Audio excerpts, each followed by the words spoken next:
Hello students, let us see what is simple and complex sentence. म्हणजे simple आणि complex sentence म्हणजे काय ते बघूया. Simple sentence, in this type only one independent clause is used. म्हणजे या सेंटेन्समध्ये आपण फक्त एक इंडिपेंडंट क्लॉज म्हणजे जो की कशावरही डिपेंडंट नाही आहे त्याला आपण यूज करत असतो. For example, the dog bark म्हणजे कुत्रा भुंकला.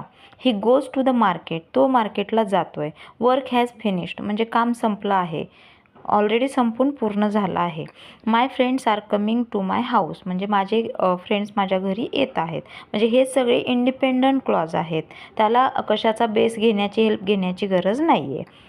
तर कॉम्प्लेक्स सेंटेन्स म्हणजे काय? In this type one independent clause and one dependent clause is used. म्हणजे कॉम्प्लेक्स सेंटेन्समध्ये एक इंडिपेंडंट क्लॉज असतो आणि त्याच्यावर डिपेंडंट दुसरा क्लॉज असतो. For example, the dog bark because it was hungry म्हणजे कुत्रा भुंकला, पण का भुंकला त्याचं रिझन सांगितलं तर तो भुकेलेला होता.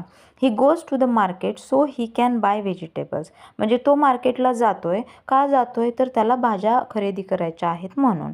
When the work has finished he went home म्हणजे सिम्पल सेंटेन्स काय होतं, वर्क हॅज फिनिश्ड, तर त्याचं कॉम्प्लेक्स सेंटेन्स काय होईल, when the work has finished he went home म्हणजे जर काम संपलं तरच तो घरी जाणार आहे.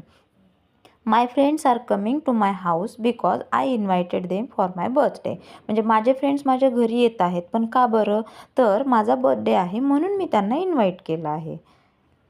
तर अशाच प्रकारे नवनवीन टॉपिकसाठी तुम्ही या चॅनेलला नक्की सबस्क्राईब करा आणि व्हिडिओ आवडत असतील तर नक्की लाईक करा.